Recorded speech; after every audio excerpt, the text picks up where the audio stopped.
안녕하세요.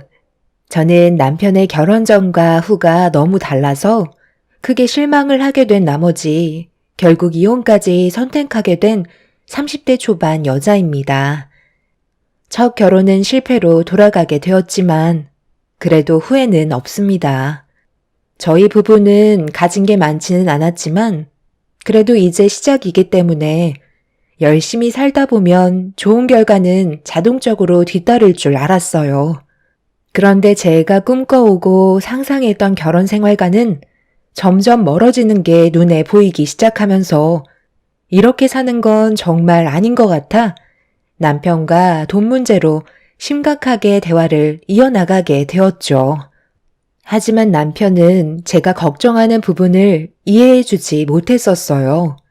결혼을 했으면 당연히 새롭게 꾸린 가정이 안정적으로 돌아갈 수 있게 하기 위해선 금전적인 여유가 뒷받침되어야 하는데 남편은 그런 제 마음을 전혀 이해해주지 못하고 있었습니다. 충분히 대화로 해결할 수 있을 거라 생각했었어요. 하지만 시간이 지날수록 제가 이 사람을 선택한 거에 대한 후회가 밀려오기 시작하는데 힘들게 결혼을 한 만큼 이혼은 하고 싶지 않았지만 실망만 안겨준 남편의 행동은 제 입에서 이혼하자는 말까지 나오게 하고 말았어요. 화를 내는 저를 이해해주지 못해 답답할 뿐이었죠. 당신이 하는 행동을 봐봐. 정말 모르겠어? 우리가 지금 연애하고 있는 거야? 앞으로 어떻게 살아가야 할지 많은 고민을 하고 계획을 해야 되는 중요한 시기에 지금 어떻게 했어? 어머님이 여행 좀 다녀온다고 용돈 좀 달라고 하니까 나랑 상의 한마디도 없이 무조건 200만 원을 보내드렸잖아. 그게 맞는 거야? 내가 돈 함부로 드리지 말라고 그랬지? 아버님이 지금도 충분히 일을 하고 계시는데 왜 당신한테 돈을 받냐는 거야?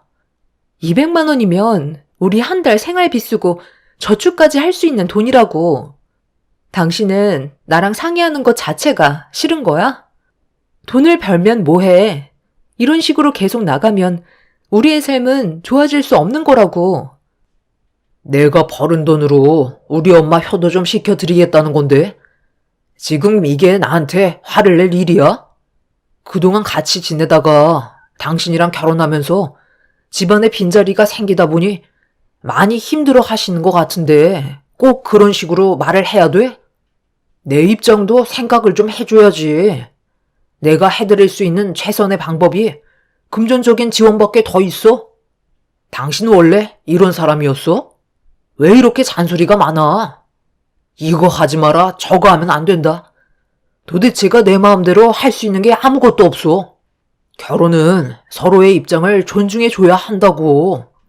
나는 최대한으로 노력을 하고 있는데 당신은 언제나 나한테 잔소리만 늘어놓고 있잖아. 당신이 지금 하는 행동을 봐봐. 내 말을 들은 게 하나라도 있어? 대답을 해봐. 맨날 당신 엄마 걱정뿐이잖아. 한두 살 먹은 나이도 아니고 이런 식으로 행동하는 거 더 이상 못 봐주겠어.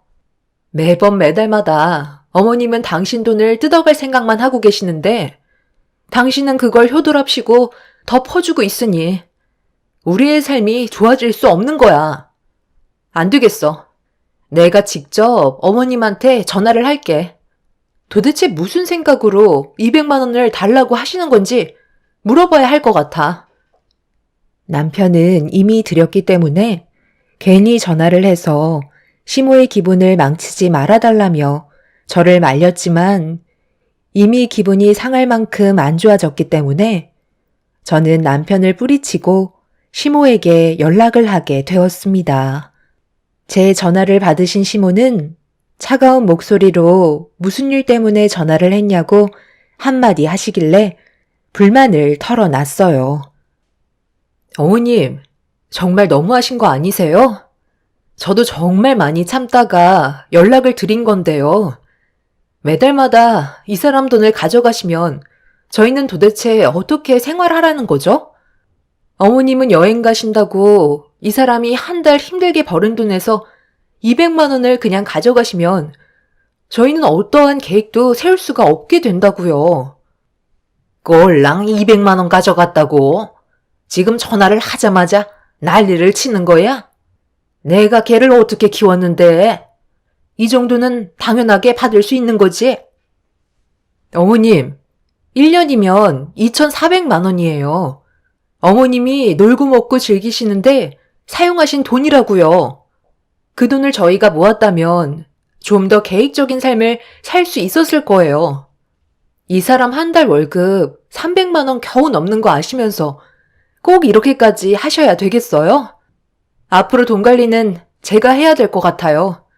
그게 최선의 방법일 것 같네요. 내 아들이 효도 좀 하겠다고 용돈을 주는 건데 지금 그걸 막겠다는 거야? 네가 그런 식으로 나온다고 해서 내가 눈 하나 깜빡할 것 같니? 어디서 시엠이 돈줄을 막으려 하고 있어? 내 아들한테 받는 돈은 당연한 권리라고. 이런 식으로 한 번만 더 전화하기만 해봐라. 그땐 좋게 말로 넘어가지 않으마. 시모는 남편이 주는 돈을 당연시하게 생각하고 있었어요. 그동안 결혼 전에도 돈을 지속적으로 받아왔었다지만 저희가 부부로서 앞으로 생활하는데 금전적으로 많이 부족한 걸 아시면서 시모는 전과 동일한 금액을 받기를 원하셨어요. 제 의견은 조금도 반영하려 하지 않으셨죠. 제가 얼굴을 붉히면서 시모와 심각하게 대화를 주고받고 있자 남편은 그만했으면 좋겠다고 제 핸드폰을 빼서 전화통화를 끊어버리는 어이없는 일을 만들어버리면서 시모한테 최대한 안 좋은 감정 억누르며 불만을 얘기하고 있었는데 핸드폰을 뺏어가는 순간 남편한테 모든 화를 쏟아내버리고 말았습니다. 제가 진지하게 남편의 돈 관리는 제가 하겠다고 설명하자 오발대발하면서 절대 그렇게 할 수 없다며 돈 관리를 저에게 맡기려 하지 않았습니다. 저는 남편을 보면서 정말 심각한 문제고 우리의 결혼 생활에도 많은 피해를 주게 될 거라고 설명했지만 제 말은 조금도 들으려 하지 않았어요. 결국 남편과 그날 한바탕 했는데도 해결 방법은 찾을 수가 없었고 끝내 저희는 냉전 상태에 들어가고 말았죠. 시모는 저희 부부의 관계에 문제가 생겼다는 걸 남편을 통해 듣게 되었는지 얼굴 좀 보고 대화하자며 시댁으로 부르시길래 한 번은 부딪혀야 될 일이었기 때문에 시댁을 찾아뵙게 되었어요. 저는 그날 시모가 받고 있는 금전적인 부분을 어느 정도 조절을 하지 못한다면 결혼 생활은 순탄하게 흘러가지 못할 것 같아 무조건 해결하기로 마음먹고 시댁에 발을 들이게 되었습니다. 네가 내 아들과 결혼하기 전에는 잘 몰랐을 수도 있겠지만 여태까지 나는 내 아들한테 용돈을 받아가면서 생활하고 있었다. 너희들이 나중에 큰 돈이 나갈 때가 되면 내가 안 도와주겠니? 너희 시아버지 아직까지 일을 하고 있고 그 돈은 전부 다 저축하고 있는데 그건 차후에 정말 필요할 때 쓰려고 꺼내지 않고 있는 거다. 며느리니가 뭘 생각하는지 충분히 이해는 하지만 너도 지금 일을 하고 있고 당장 굶어 죽을 정도로 경제적인 부족함은 없는 거잖아. 내 아들 월급 전부 다 사용하는 것도 아닌데 이렇게까지 분위기를 심각하게 만들어야 되겠어? 그때 네가 나한테 전화했을 때 다짜고짜 화부터 내서 나 또한 감정 컨트롤을 하지 못해 막말을 했다만 우리가 어느 정도 서로 이해를 하고 조절을 하면 충분히 좋은 관계를 유지할 수 있을 방법은 있다고 생각한다. 저도 그때는 어머님의 행동에 너무 화가 나서 거친 모습을 보여드린 건 잘못됐다고 생각하지만 굳이 왜 이렇게 하시냐는 거예요. 이 사람한테 용돈 받지 마시고 그냥 아버님께서 벌어오신 돈으로 생활을 하세요. 그럼 문제될 거 없어요. 저도 충분히 돈 관리 잘할 수 있는데 굳이 나중에 저희가 금전적인 도움이 필요할 때 손을 벌릴 필요가 있을까요? 지금 그냥 이 사람 돈을 제가 모으면 되는 거잖아요. 결혼 전에는 용돈을 받아오셨다고 했지만 지금은 상황이 아예 다르잖아요. 그렇다고 제가 아예 안 드리겠다는 것도 아니고 어느 정도 조율을 하고 싶다는 건데 어머님은 그것조차 받아들이지 않으시잖아요. 무조건 키워준 거에 대한 보답을 받아야 하고 이 사람한테 돈을 요구하는 건 당연하게 생각을 하시니까 그게 지금의 화를 불러오게 된 거라고 생각해요. 그러니까 지금 네가 하는 말은 앞으로 내 아들의 돈 관리는 전적으로 네가 할 테니까 용돈은 주면 아무 말도 하지 않고 그냥 받아라 이거니? 왜 그런 식으로 말씀을 하세요? 어느 정도 조율이 필요하다는 거잖아요. 어머님은 저희 부부가 앞으로 잘 살아가는 걸 보고 싶지 않으신 거예요? 저도 이제 아이를 가져야 하고 앞으로 돈 들어갈 때가 많은데 조금도 배려해 주실 생각이 없으신 거예요? 이제 막 시작하는 저희들을 어머님이 도와주셔야죠. 손해를 보면서까지 내 아들을 결혼시키고 싶진 않았었는데 이런 일이 생기니까 나도 많이 당황스럽다. 어느 정도 생각할 시간은 필요할 것 같은데? 시모는 제 요구를 끝까지 들어주려 하지 않으셨습니다. 그동안 남편을 통해 누려오셨던 게 있으셔서 그런지 그런 삶이 없어진다고 생각하니까 시모는 그런 현실을 받아들이고 싶어 하지 않으셨어요. 결국 이 문제로 한참 동안 대화를 주고받고 있었지만 해결되는 건 조금도 없었고 오히려 시모와 저와의 목소리는 점점 더 격해지면서 해결하기보다는 안 좋은 감정을 조금씩 꺼내놓고 말았죠. 저는 정말 남편과 결혼하고 시모와 돈 문제로 싸우게 될 줄 전혀 상상하지 못했었는데 남편은 이런 제 마음을 모르는지 옆에서 계속 시모 편만 들어주면서 저를 더 곤란하게 만들고 있길래 결국 한마디 할 수밖에 없었어요. 당신이랑 결혼을 하게 되면서 항상 엄마 옆에 붙어 있었던 내가 없어지니? 다른 곳에서 채우려고 하시는 건데 그것까지 막아버리면 우리 엄마는 무슨 낙으로 살아가시라는 거야. 여행이라도 좋은 거 보내드려야 어느 정도는 마음의 안정을 찾을 거 아니야. 당신이 나랑 이 집에서 같이 살면서 우리 엄마 모실 것도 아니잖아. 당신 지금 말끝마다 우리 엄마라고 하는데 한두 살 먹은 나이도 아니고 계속 애처럼 굴 거야? 왜 계속 나한테 실망만 안겨주는 건데? 내가 분명 얘기했지? 당신이랑 나는 결혼을 했고 새로운 가정을 꾸리기 위한 첫걸음이기 때문에 중요한 시기인 만큼 앞으로의 계획을 잘 세워야 한다고 했었잖아. 그런데 지금 어머님이 모든 걸 다 망치고 계신다고. 한 달 용돈이 50만 원 정도였다면 내가 어느 정도 납득하고 받아들며 살았었겠지. 그런데 매달 200만 원을 가져가시면 결혼은 뭐하러 허락하셨냐는 거야. 그 이상 가져갈 때도 많으시잖아. 당신은 나랑 이룬 가정은 중요하지 않아? 그냥 소꿉장난 하는 거야? 나는 당신도 중요하지만 우리 엄마도 중요하다고. 둘 다 놓치고 싶지 않기 때문에 지금 최선을 다해 노력하며 살아가고 있는 건데 꼭 그런 식으로 얘기를 해야 되겠어? 내 입장도 좀 생각해 달라는 거잖아. 우리가 앞으로 좋은 관계를 유지하면서 살아가려면 서로가 원하는 걸 충족시켜줘야 하는 건데 엄마는 나한테 용돈 받기를 원하시고 나는 그런 엄마의 요구를 들어주고 싶은 것뿐이야.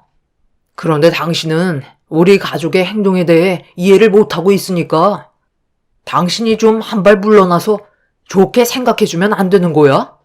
그럼 아무 문제 없이 잘 살아갈 수 있을 거라고. 서로 웃으면서 행복하게 살 수 있는 방법은 많은데 당신이 너무 속이 좁아서 우리 집안을 이해해주지 못하는 것 같아. 지금 우리 엄마 표정을 봐봐. 얼마나 마음 아파하시고 있어? 아들인 내 마음이 찢어질 것 같다고. 저는 남편의 말을 듣고 있는데 저도 모르게 입 밖으로 욕이 나올 뻔했어요. 너무 화가 나고 제 말은 조금도 들으려 하지 않는 이런 집안과 결혼한 거에 대해 후회가 밀려오는 순간이었죠.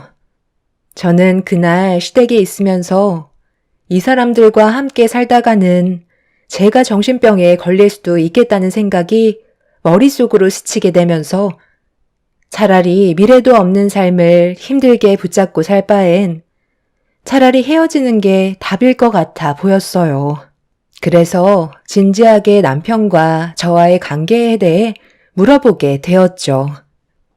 대화조차 안 통하고 아무것도 해결되지 않는데 우리의 미래가 밝아질 수는 없을 것 같아. 계속 이렇게 살 순 없잖아?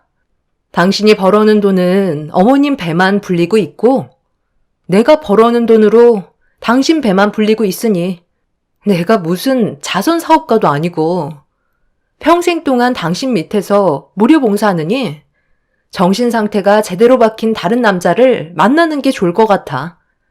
한 번뿐인 내 인생 후회 없는 삶을 살고 싶은데 당신이랑 결혼을 하고 나서 지금까지 매일을 후회하고 있어. 차라리 우리 둘의 관계를 하루빨리 정리를 해야 서로가 스트레스 받지 않고 살아갈 수 있을 것 같은데. 어때? 당신이 그렇게 원하는 효도하면서 어머님한테 한 달 고생해서 받은 월급 전부 바치면서 살아. 그게 당신 삶이라며. 나는 그 꼴을 보면서 살아갈 순 없으니 여기까지만 하겠다는 거야. 어머님도 그게 좋을 것 같죠? 지금 뭐 하자는 거야? 그러니까 당신 말은 나랑 그만 살겠다는 거야? 이혼이라도 하겠다는 거냐고? 엄마, 지연이가 이젠 아예 정신줄을 놨나 봐요. 너 꼭 이렇게까지 해야 되겠니? 결국 내 입에서 아들한테 돈을 받지 않겠다는 말이 나와야 그만하겠다는 거야? 이혼이 무슨 애들 장난도 아니고 그렇게 쉽게 결정할 수 있는 문제는 아니잖아. 네가 생각하는 기준에 우리 집안의 행동을 이해 못하고 있는 것 같은데 그래도 이혼은 아니지. 그건 안 된다. 저를 붙잡을 필요는 없으시잖아요. 어머님도 옆에서 제잘거리는 며느리보다 아무것도 신경 안 쓰는 새 며느리를 드리는 게 좋지 않겠어요? 제가 비정상인데 굳이 정상인 사람들 사이에 껴서 살아봤자 피해만 주는데 하루빨리 정리하는 게 좋을 것 같아요. 어머님도 속으론 그걸 원하시는 거 아니에요? 제가 이혼 통보를 하자 남편과 시모는 사색이 된 얼굴로 이혼만큼은 안 된다며 거부를 하고 있었어요. 저는 이미 마음이 떠난 상태였고 두 모자 사이에 질려버렸기 때문에 다시 좋은 관계를 회복시킬 마음도 없었습니다. 그날 저는 뭐라도 얻지 못한다면 헤어질 걸 각오하고 갔었기 때문에 단호한 행동을 보인 저를 시모와 남편이 감당할 수는 없었고 결국 꼬리를 내리고 말았죠. 시모는 하루빨리 손주를 보고 싶어하는 마음이 있었기 때문에 제가 남편과 이혼을 하게 된다면 또다시 기약도 없는 세월을 기다려야 한다는 걸 걱정하고 계셨어요. 남편도 시모에게 서둘러 손주를 안겨주고 싶어 했었기 때문에 제 조건을 어쩔 수 없이 들어줄 수밖에 없는 상황이었지만 얼굴에는 불만이 한가득이었습니다. 그렇게 시모는 한동안 용돈을 받지 않겠다며 차후에 다시 만나서 조율을 하자는 대답을 받아내게 되었고 돈 관리 또한 제가 하겠다고 하자 시모는 고개만 끄덕인 채 아무 말도 하지 않았습니다. 정말 정신적으로 힘든 날이었지만 그래도 밀어붙인 만큼 어느 정도의 결과는 뒤따라와서 저 또한 격해진 감정을 가라앉힐 수 있었죠. 그렇게 몇 달 동안은 시모와 남편은 조용히 지내고 있었어요. 남편의 월급은 제가 관리를 하게 되면서 결혼 1년 만에 처음으로 제대로 된 저축을 할 수 있었지만 시모의 불만은 또다시 터져 나왔어요. 여보세요? 이번 주 주말에 시간 되면 얼굴 좀 봤으면 좋겠는데 내 아들이랑 올 수 있니? 기니 할 말이 있어서 그런 거니? 꼭 와줬으면 한다. 무슨 일 때문에 그러세요? 제가 이번 주 주말에는 친정을 좀 가봐야 해서요. 전화로 하실 수 있으시면 지금 얘기하셔도 괜찮을 것 같은데요. 내가 몇 달 동안 용돈을 받지 않겠다고 얘기했고 지금까지 그 약속을 지키고 있는데 너는 나랑 한 약속을 진지하게 생각하고 있지 않는 것 같아서 얼굴 좀 보자고 했던 거다. 무슨 말인지 대충 알고는 있을 텐데 언제 소식을 들려줄 거니? 아이가 생겼다는 소식을 들려줘야 나도 약속을 지킨 보람이 있는 거지. 어머님, 이제 2달 지났어요. 어머님이 그동안 제 의견을 차단하고 지낸 시간이 1년이 넘었고요. 제가 확신을 가질 수 있는 시간이 모자라다는 걸 모르세요? 제가 아이를 임신하면 어머님의 태도가 바뀔지 그건 모르는 거잖아요. 그럼 각서라도 쓰시겠어요? 앞으로 용돈은 제가 얼마를 드리던 불만을 가지지 않고 그이가 벌어오는 돈은 절대로 건들지 않겠다는 약속만 해주세요. 임신하는 순간 제 인생도 돌이킬 수 없는 건데 어느 정도 확답은 받아야 하는 거잖아요. 지금 나보고 각서를 쓰라는 거야? 2달 용돈 안 받았으면 그걸로 된 거지. 얼마나 더 참으라는 거냐? 하고 싶은 게 얼마나 많은데 그걸 지금까지 참고 기다렸으면 내 노력을 알아줘야지. 이제는 각서까지 쓰라는 거야? 해도 너무한 거 아니냐고? 됐다. 너한테 손주를 바라느니 그냥 아들 돈 내가 쓰고 만다. 거 봐요. 어머님은 제가 손주를 임신했어도 똑같이 행동하셨을 거예요. 최소 1년은 제가 드리는 용돈으로 생활하셔야죠. 아버님도 일하시는데 왜 그이한테서 돈을 더 받아 가시려는 거죠? 저는 어머님이 원하는 방향대로 끌려갈 생각 조금도 없으니까 또다시 일을 크게 만들지 않으셨으면 좋겠어요. 그렇게 하시면 어머님 아들이 더 힘들어지는 거 모르세요?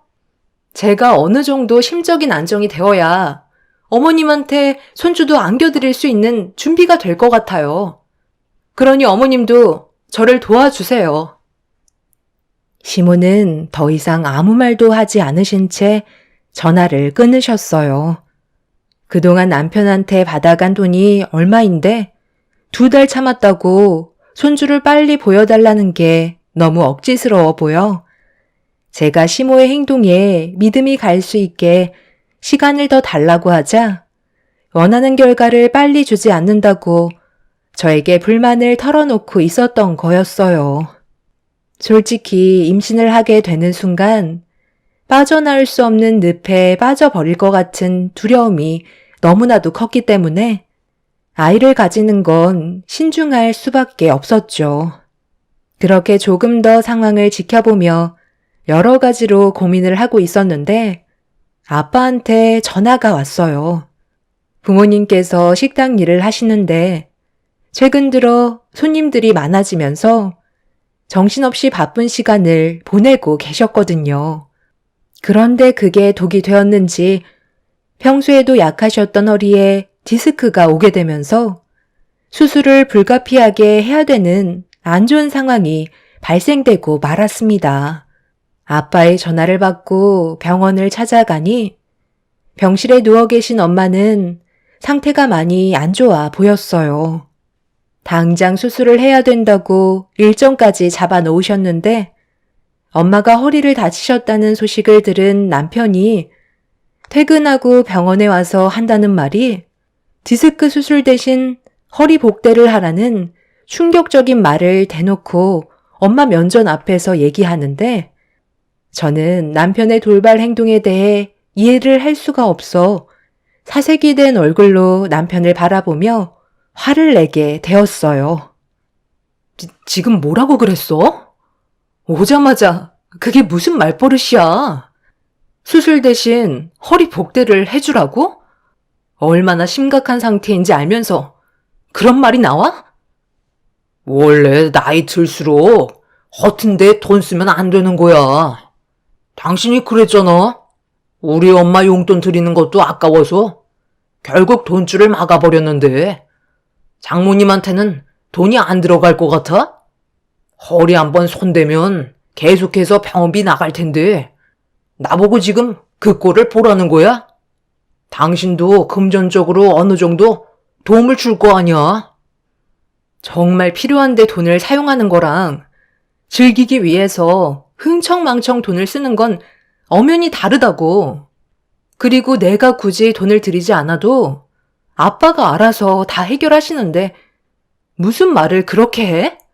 뭔가 얼굴에 불만이 상당히 많은 것 같은데 당신 어머님이랑 좀 전에 통화했어? 그래서 지금 나한테 이러는 거야? 그래, 좀 전에 통화했다. 우리 엄마가 뭘 그렇게 잘못했다고? 당신한테 싫은 소리를 들어야 하는 건데 왜 당신 눈치를 보면서 용돈을 다 써야 하냐고? 나한테 너무 스트레스 받는다고 힘들어 하시길래 이번에 기분 전환 좀 하시라고 300만 원짜리 피부숍 끊어드리고 오는 길이야. 앞으로 내가 일해서 벌은 돈은 내가 알아서 관리할 거니까 신경 쓰지 마. 그동안 얼마나 서러우셨으면 300만 원짜리 피부숍 끊어주니까 눈물을 흘리시더라. 그때 내 마음이 얼마나 찢어지게 아팠는지 알아? 앞으로 나한테 큰 소리 치기만 해봐. 그땐 나도 가만히 있지 않을 거라고. 우리 엄마한테 손주를 빨리 안겨주는 것도 아니면서 어디서 큰 소리야? 남편은 그동안 자기가 벌은 월급 모아놓은 통장을 내놓으라며 엄마가 누워있는 병실에서 난리를 치고 있었어요. 아빠와 엄마는 그런 사위의 모습을 보곤 입을 다물지 못하고 계셨습니다.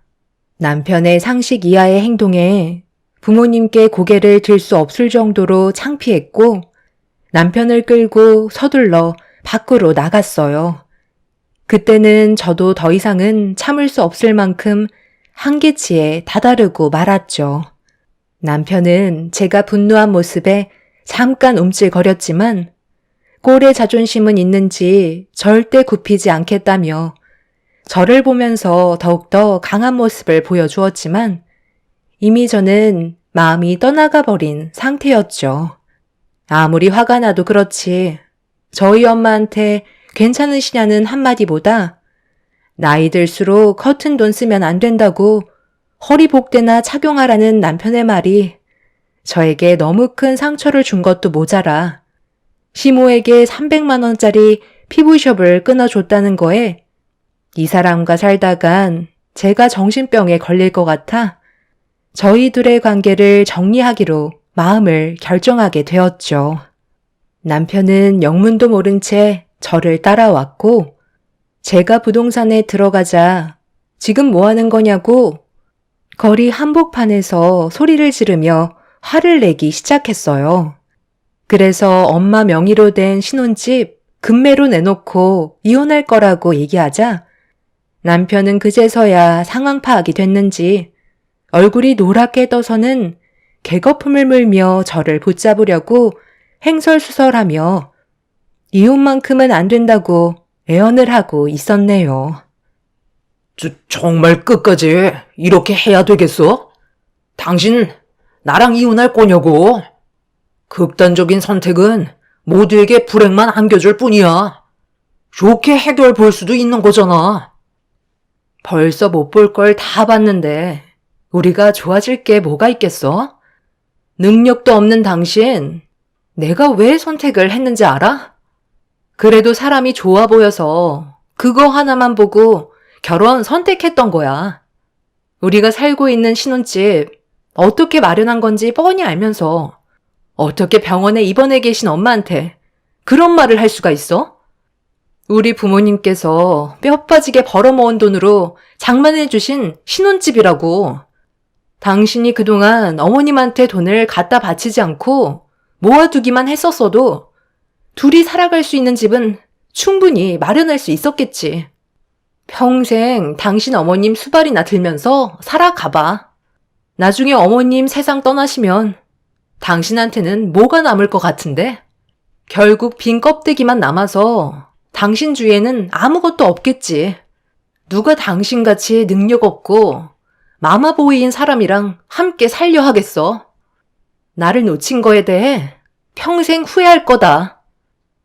남편은 제가 이성을 잃어버린 모습을 보고 정말 위기가 찾아왔다고 생각했는지 미안하다고 했지만 이미 돌이킬 수 없는 상황이 오고 말았습니다. 저는 확고하게 이혼을 결정했고 시댁 집안에서는 저를 붙잡기 위해 끝까지 말렸지만 달라지는 건 전혀 없었어요. 그렇게 저희 부부는 결국 오랜 시간 함께하지 못한 채 이혼을 결정하고 말았어요. 함께 살아온 세월이 얼마 되지 않기 때문에 재산을 나눌 것도 없었죠. 그런데 저와 이 문제로 이혼을 하게 되면서 지방에서 주말에만 잠깐 올라오시는 시부가 시모를 내쳤다는 소식을 남편을 통해 접할 수 있었습니다. 시부에게 걸리면 뼈도 못 추린다고 숨어 지내고 있는데 어디로 갔는지 찾을 수가 없어서 저한테 연락이 온 적이 있냐고 물어보면서 저와 이혼을 한 뒤에 어떤 상황인지 대충 알려주고 있었죠. 시모는 시부가 그동안 벌어왔던 돈들 전부를 한 푼도 남겨둔 적 없이 모조리 시모의 사치를 위해 채우고 있었습니다. 그걸 전혀 모르고 있던 시부가 돈 문제로 저희가 이혼을 하게 되면서 시부는 그동안 모아놓은 재산에 대해 물어봤는데 시모가 제대로 말을 못하자 추궁을 하기 시작했고 그제서야 입을 열었지만 그때는 이미 주머니에 땡전 한 푼 없는 상황이었죠. 매달 생활비 빼곤 남편이 벌어오는 돈과 시부가 벌어오는 돈으로 에스테틱 시술, 성형, 쇼핑, 개모임 여행 등 시모의 욕구를 채우기 위해 흥청망청 쓰고 있었다가 결국 그 돈도 모자랐는지 상당히 많은 대출을 받게 됐다는 것까지 뒤늦게야 알게 되면서 사태 수습을 하기에는 상당히 심각한 단계까지 가게 되었다는 걸 알 수 있었어요. 남편은 그제서야 저에게 미안하다며 자신의 행동에 대해 후회를 했지만 이미 배는 떠나가 버린 상황이라 저는 남편에게 더 이상 아무 말도 해줄 수가 없었습니다. 시모는 지금 시부에게 붙잡히지 않으려 도망자 신세가 되었다고 합니다. 아마 시부에게 걸리는 순간 뼈도 못 추리겠죠. 시모의 행동을 보면 정말 답도 없는 것 같아요. 한두 살 먹은 나이도 아니고 집안의 가장과 남편이 힘들게 일해서 벌은 돈을 시모는 아무 고생 없이 본인의 사리사욕을 위해 많은 돈을 탕진하면서 살아왔다는 게 너무 미련한 것 같습니다. 결국 시모의 끝은 시부에게 내쳐지게 될 거고 땅을 치며 자신의 무책임한 행동에 대해 후회를 하겠죠. 그런 집안에서 하루라도 빨리 빠져나온 거에 대해 감사할 뿐입니다. 인생 경험했다 생각하고 앞으로의 시작은 좋은 날만 펼쳐졌으면 하는 바람입니다. 제 사연을 들어주신 분들 언제나 가정의 평화가 가득하시길 바라며 늘 건강 유의하시고 웃음이 끊이지 않는 가정을 만들어 가시길 바랍니다. 감사합니다. 안녕하세요. 저는 두 딸을 키우고 있는 45살 여자입니다. 살면서 이런 대우를 받아본 적도 처음이지만 충격적인 사실 하나를 알게 돼서 여러분들께 고민을 털어보고자 이렇게 사연을 신청하게 되었습니다. 10년간 큰 문제 없이 남편과 결혼 생활을 잘 유지해 왔었어요. 그런데 어느 날 저보다 2살 많은 아주버님께서 저보다 10살이나 어린 손윗 동서를 인사시키려 데려왔습니다. 그런데 알고 보니 시모의 소개로 자리가 만들어지면서 관계가 형성이 된 것 같았습니다. 시모는 동서를 반겨주었고 아주버님께서도 손이 동서가 현관문을 들어서자마자 손에 들고 있던 가방부터 들어주었어요. 좋은 모습이긴 한데 저보다 10살이나 어리다는 말에 충격이었고 아주버님과 띠동갑 나이 차이라 입이 다물어지지 않았습니다. 요즘 시대에 나이 차이는 중요하지 않다고 하지만 저보다 10살이나 어린 동서가 들어오니 당황스럽긴 하더라고요. 그래도 그동안 아주버님이 여자 하나 없이 홀로 외로운 인생길을 걸어온 걸 생각하면 잘 됐다 싶었고 좋은 분위기 유지하기 위해 주방에서 정신없이 움직이며 만들어 놓은 음식들을 내어주었네요. 저는 앉을 틈도 없이 시모의 지시에 바삐 움직이고 있는데 동서는 제가 신경이 쓰였는지 걱정되는 듯 입을 열었어요. 이제 그만 앉으셔도 될 것 같은데요. 올려져 있는 음식으로도 충분해요. 같이 식사하세요. 아니면 저도 도와드릴게요. 됐다. 손님이 주방일 하는 게 어디 있니? 그냥 손님도 아니고 앞으로 우리 집안의 식구가 될 사람인데 이 정도 대접은 당연한 거지. 그리고 우리 며느리가 원래 주방일을 좋아하기 때문에 신경 안 써도 된다. 자주 오는 것도 아니고 가끔 오는데 이런 날 해줄 수도 있는 거지. 그거 가지고 속 좁게 마음속에 담아두고 그런 성격 아니니까 신경 쓰지 말고 음식 식기 전에 들도록 해. 동서는 아무래도 제가 훨씬 나이가 많아서 그런지 난감해하는 듯한 얼굴로 저를 바라보며 식사를 하고 있었지만 눈길이 계속해서 저한테 오니까 시모는 그런 모습이 거슬리셨는지 식탁 위에 올려져 있는 음식들을 한번 훑어보시곤 만족하셨는지 자리에 앉으라고 부르셨어요. 그제서야 저는 한숨 돌릴 수 있었고 식사를 할 수가 있었는데 시모는 동서에게 정신이 팔려 고생한 저에게 따뜻한 말 한마디 해주지 않았어요. 그날은 특별한 날이니까 그럴 수 있다 생각했었지만 10년간 시집살이 하면서 시모의 따뜻한 눈길 한번 받아본 적 없었던 저는 솔직히 좀 서운했었죠. 제가 처음 시댁에 인사 왔을 때 맞이해 주셨던 시모의 모습과 동서가 인사 왔을 때 시모의 모습은 너무 다르게 느껴졌어요. 그래도 좋은 날인 만큼 애써 웃으면서 분위기를 맞춰 주었죠. 그렇게 식사가 마무리되고 모두가 거실에 앉아 있는 사이 급하게 과일을 준비해서 나가려 하는데 동서가 화장실에서 나오던 도중 준비한 과일을 가지고 나가려는 저를 발견했는지 도와주겠다며 제 손에 들고 있던 접시를 대신 들어주었고 그런 모습에 고마워하며 거실로 보냈습니다. 뒤이어 나머지 과일 접시를 들고 거실로 걸어가는 순간 좋지 않은 분위기가 온몸에 느껴지기 시작했어요.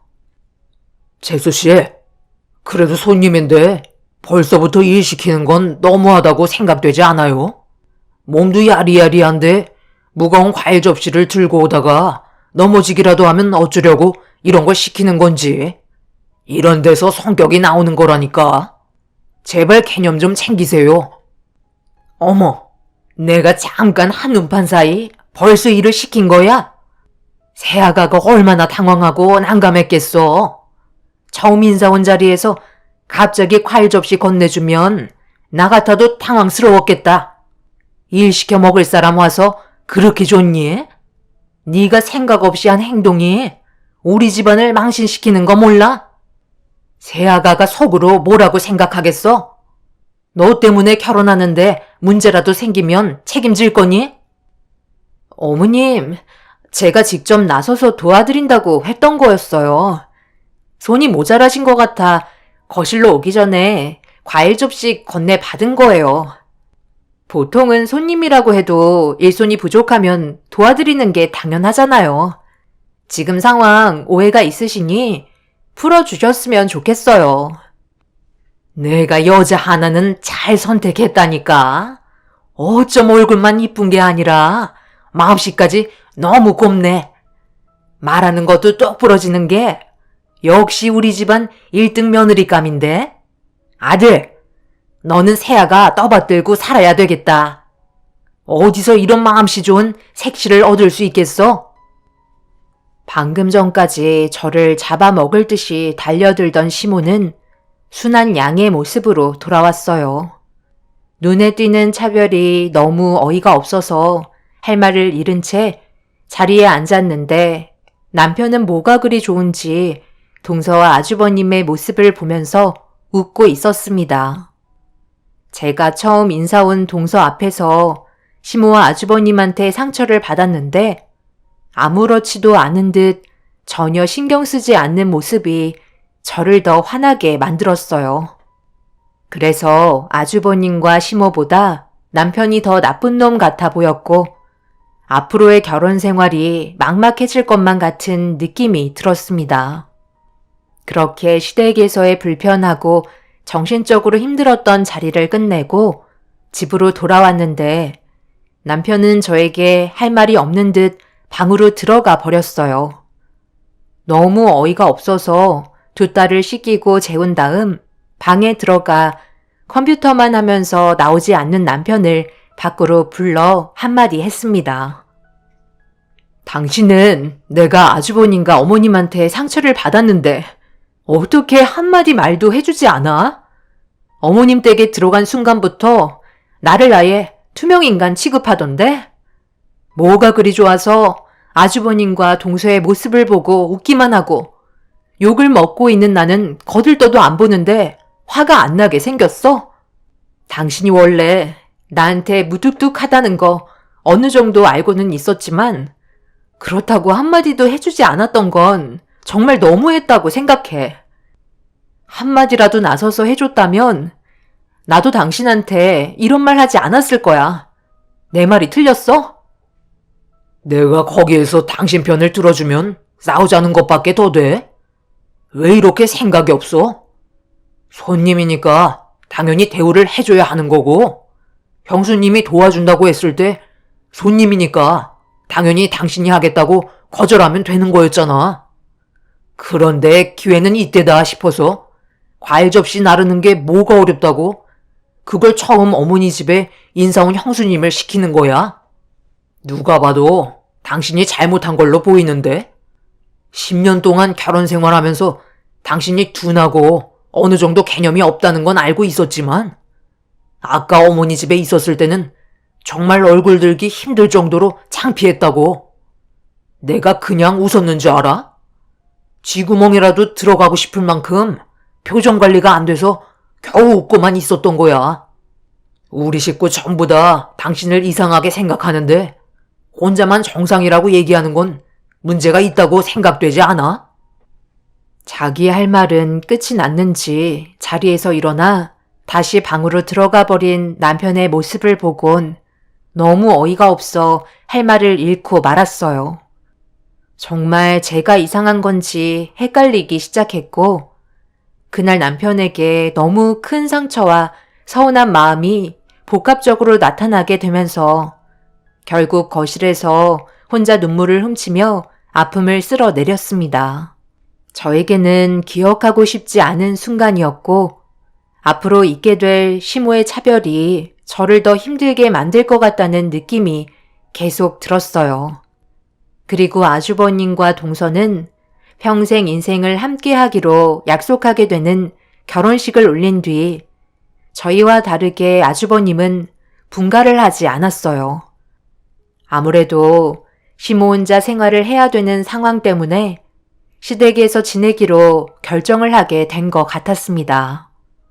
그렇게 어느 정도 정리가 된 이후 시모의 부름에 주말에 시간을 내어 시댁으로 들어갔는데 제 눈에 들어온 광경은 할 말을 잃게 만들었어요.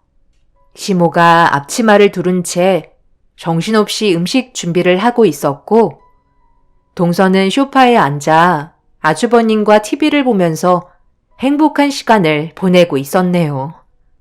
그 모습을 보고 있는데 저는 감히 상상조차 못할 만큼 엄청난 일이었어요. 만약 제가 그렇게 했다면 벌써 머리채를 잡힌 채 집 밖으로 쫓겨났었겠죠. 시모는 저를 보자마자 앞치마를 훌러덩 벗어서 저에게 던져주셨고 소파에 털썩 주저앉으시며 귀찮다는 듯 주방을 손으로 가리키셨어요. 제스처만 봐도 무엇을 말씀하시는지 알 수 있었죠. 들어오자마자 들고 온 짐을 정리할 시간도 없이 주방에 들어와 상황을 파악하기 시작했어요. 그리고 눈앞에 펼쳐진 광경은 예상하지 못한 반전이 펼쳐져 있었고 시모가 저에게 보인 모습은 전부 연기라는 걸 알 수 있었습니다. 음식은 하나도 준비되어 있지 않았지만 더 충격이었던 건 봉투에 담아져 있는 야채도 꺼내지 않은 상태였어요. 시모가 도대체 왜 앞치마를 두르고 있었는지 이해할 수 없었습니다. 아무것도 들어가 있지 않은 냄비에 물만 끓고 있었고 어떤 음식을 하려는지 알 수가 없어 답답한 마음에 거실에서 동서와 대화를 나누고 있는 시모에게 음식 준비를 어떻게 하실 거냐고 여쭤보았네요. 그걸 내가 일일이 설명을 해줘야 하는 거니? 대충 주방에 있는 재료들을 보면 감이 오잖아. 새아가가 매운 게 당긴다고 해서 닭볶음탕 좀 해줄 생각이다. 어려운 거 아니니까 금방 할 수 있잖아. 물은 끓여놨으니 야채만 손질해서 닭이랑 양념만 넣고 끓이면 되는데 굳이 주방에 여러 사람 들어갈 필요 없잖아. 후딱 준비하거라. 백가죽이 등짝에 들러붙었다. 새아가가 아까부터 배고프다고 난리니까 최대한 서둘러서 음식 준비하거라. 30분이면 끝낼 수 있는 거지? 어머님, 저도 옆에서 도와드리는 게 좋을 것 같아요. 그래야 빨리 끝나죠. 이제 한 식구인데 배울 수 있는 건 배워야죠. 아니다. 새아가 너는 아무것도 하지 마. 그냥 주는 대로 받아 먹으면 된다. 우리 집안에는 각자 할 일이 정해져 있기 때문에 신경 쓰지 않아도 돼. 새아가는 최대한 스트레스 받지 않고 몸 관리 잘해서 아들 하나만 낳아주면 그걸로 되는 거야. 뭐하고 있어? 시간 흘러가잖니. 후딱 준비해서 음식 내와야지. 설마 새아가가 주방에 들어가 음식 준비하는 거 도와줄 거란 기대를 한 건 아니지? 시모의 행동에 어이가 없어 그 자리에 서서 넋이 나가 있었고 아주버님도 배가 고프다며 투덜거리기 시작하자 남편은 인상을 쓰면서 주방으로 빨리 들어가라는 손짓을 보여주고 있었네요. 그저 시모는 다른 뜻 없이 무조건 저를 부려먹으려는 생각으로 시댁에 부른 거였어요. 화가 머리끝까지 차오른 저는 시댁에 일하러 들어온 가정부가 아니기 때문에 그냥 넘어갈 수 있는 문제는 아니라고 생각돼 그렇게 동서가 먹고 싶다던 닭볶음탕을 내어주었고 모두가 들뜬 기분으로 한자리에 모여 식사를 하는 순간 시모는 인상을 쓰면서 저를 바라보더니 난리를 치기 시작하셨어요. 남편은 한 입 먹다가 경악을 하며 음식을 뱉어버리고 말았습니다. 너 지금 이게 뭐 하는 짓이야?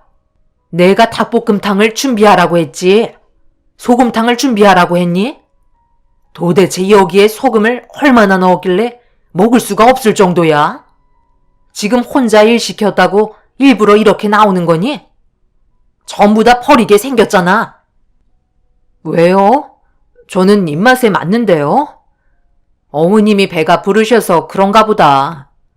저 오기 전에 혼자서 몰래 맛있는 거 드셨나 봐요. 당신 지금 우리 엄마한테 그게 무슨 말버릇이야? 당장 죄송하다고 싹싹 빌지 못해? 우리가 당신 음식 솜씨를 모르는 것도 아닌데 일부러 그런 거 모를 줄 알아? 당신이 하는 행동 정말 속보이는 거 알아? 우리가 형수님한테만 관심을 가져주니까 그게 그렇게 질투가 났어? 빨리 죄송하다고 빌지 못해? 음식이라도 잘했으면 좋은 말이라도 듣지. 미련하게 음식은 다 해놓고 욕먹으면 좋냐? 내가 속 터져서 체명에 못 살 것 같다. 괜히 시간만 버렸네. 그냥 우리 나가서 외식이나 하자. 너는 음식 싹 다 버리고 주방 정리한 다음 집이나 지키고 있어라. 어떻게 된 게 날이 가면 갈수록 애가 이상해지는 거야? 세아가 미안하구나. 빨리 외식하러 나가자. 재수 씨는 제가 결혼한 게 그렇게 못마땅하세요? 모처럼 한 가족이 모였는데 꼭 이렇게 분위기를 망쳐야 되겠어요? 정말 죄송해요. 괜히 제가 닭볶음탕 먹고 싶다고 해서 기분 많이 상하셨죠? 저희랑 같이 외식하러 나가요. 세아가, 네가 왜 쫀대를 하는 거야? 나이가 어려도 엄연히 장남의 손이 사람인데 지킬 건 지켜야 하지 않겠어? 결국 저 혼자 시댁에 남겨둔 채 모두들 외식하려고 집 밖으로 나섰습니다. 동서가 정말 착한 건지 아니면 일부러 이런 분위기를 조성하면서 모두의 관심을 동서 쪽으로 돌리려는 건지 알 수 없었지만 제가 동서를 향한 감정이 좋은 건 아니었어요. 그렇게 저 혼자 저녁을 먹은 뒤 만들어 두었던 닭볶음탕을 싸가지고 친정으로 향했습니다. 시댁 식구와 동서한테 내어준 음식에만 소금을 쳤기 때문에 냄비에 있던 닭볶음탕은 정상적으로 만들어 둔 거였어요. 그렇게 친정에 들어와 잘 자고 있는 딸들의 얼굴을 확인한 뒤에 부모님께 제가 가지고 있는 고민거리들을 털어놓을까도 생각해 봤지만 제 딸들을 돌봐주시는 것도 힘드신데 집안 문제로 걱정 끼쳐 드리고 싶지 않아 아무 말도 하지 않았어요. 엄마는 제 표정을 살피면서 무슨 일이 있냐고 물어보셨지만 요즘 일이 바빠 많이 피곤하다고 둘러댄 뒤에 딸들 옆에 잠이 들었습니다. 그런데 얼마의 시간이 흘렀는지 친정에 누가 찾아왔어요. 문을 세차게 두드리면서 당장 문 열라고 소리를 지르고 있었죠. 자다 일어나신 부모님께선 거실로 급하게 나오셨고 저도 잠결에 문을 두드리는 소리에 놀라 거실로 나와보니 현관문 밖에서 남편의 목소리가 들려왔네요. 시간을 확인해보자 시댁 식구들의 외식이 끝나고 집에 들어갔다가 주방이 치우지 않고 널려있는 음식들과 식재료를 보고 난리가 난 상태라는 걸 알 수 있었죠. 제가 문을 열지 않고 현관문만 바라보고 서 있자 엄마는 박서방이 왔는데 왜 가만히 있냐고 급하게 현관문을 열어주었고 문을 박차고 들어오는 남편의 이성을 잃은 모습을 마주한 저희 부모님께서 충격을 받으셨는지 입을 다물지 못하고 계셨네요. 지금 뭐 하는 거야? 당신 그렇게 난장판으로 만들어 놓고 장인어른 댁에 와버리면 내 입장이 뭐가 돼? 우리 엄마가 시킨 거 못 들었어? 주방 깔끔하게 해놓고 우리 외식하고 올 때까지 집 지키고 있으라고 말씀하셨잖아. 이젠 우리 엄마 말이 웃음니? 잠깐만, 이게 무슨 말이니? 이내야. 너 사돈댁에서 무슨 일 있었어? 박서방이 난리칠 정도로 무슨 잘못을 한 거야? 그런데 자네 지금 장인 장모는 눈에 안 들어오는 거야? 내 집에 발을 들였으면 먼저 인사부터 해야 되는 게 절차 아닌가? 다짜고짜 문을 박차고 들어오더니 장인어른 보는 앞에서 내 딸에게 지금 삿대질 하면서 화를 내는 게 맞는다고 생각하나? 아버님, 그게 아니라요. 지아 엄마가 지금 저희 집안을 난장판으로 만들고 여기로 도망쳤다니까요. 집안 꼴을 못 보셔서 그래요. 이내야, 이게 다 무슨 말이야? 네가 설명 좀 해봐라. 사돈댁에서 실수라도 한 거니? 얼마나 심각하길래 박서방이 저리 흥분한 거야? 저는 어쩔 수 없이 그동안 제가 시댁에서 당했던 수모에 대해 전부 다 털어놓게 되었고, 저희 부모님께선 점점 표정이 굳어지셨네요. 예상했던 대로 아빠는 남편에게 목소리를 높이며 화를 내기 시작하셨지만, 남편은 본인이 왜 욕을 먹고 있는지 이해를 하지 못했어요. 무조건 제가 잘못했다며 더 큰 소리로 저희 아빠에게 대들고 있었죠.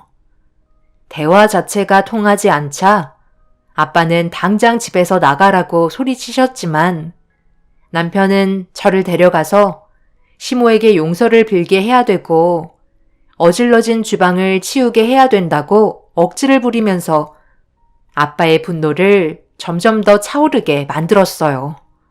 결국 아빠가 남편의 멱살을 잡더니 밖으로 내치신 뒤에 문을 걸어 잠그셨습니다. 한참 동안 집 앞에서 난리를 치던 남편은 다시 집으로 돌아갔어요. 부모님께서는 처음 겪어보는 남편의 돌발 행동에 당황하셨는지 한참 동안 그 자리에서 멍한 상태로 움직이지 않으셨고, 아빠는 언제부터 이런 대접을 받으며 살았었냐고 낮게 깔린 목소리로 물어보셨습니다. 결국 동서가 들어오면서부터 차별이 심해지기 시작했다며 그동안 제가 받았던 상처에 대해 전부 다 털어놓고 말았어요. 아빠는 한치의 망설임도 없이 이혼하라는 말을 꺼내셨어요. 저도 부모님의 의견대로 시댁 식구들에게 차별받으면서 살고 싶지 않았기 때문에 이혼 생각을 하고 있었고, 부모님도 저와 같은 생각을 하신다는 걸 알게 되었을 때 제 마음은 더욱더 확고해지게 되었네요. 그렇게 다음날 딸들을 등원 등교시키고 남편과의 관계를 해결하려고 연락한 뒤에 약속 장소에서 만났습니다. 잠시 뒤 화가 머리끝까지 올라온 표정으로 저를 바라보며 다가온 남편이 자리에 앉자마자 이혼 서류를 앞에 내밀었어요. 그런데 제가 내민 이혼 서류에는 신경도 쓰지 않고 어디론가 전화를 걸었습니다. 그리고 잠시 뒤 카페 문을 열고 시댁 식구들이 전부 다 제 앞으로 다가왔네요. 시모는 자리에 앉자마자 이혼 서류를 확인하더니 제가 보는 앞에서 찢어버리셨어요. 너 지금 나랑 뭐 하자는 거야?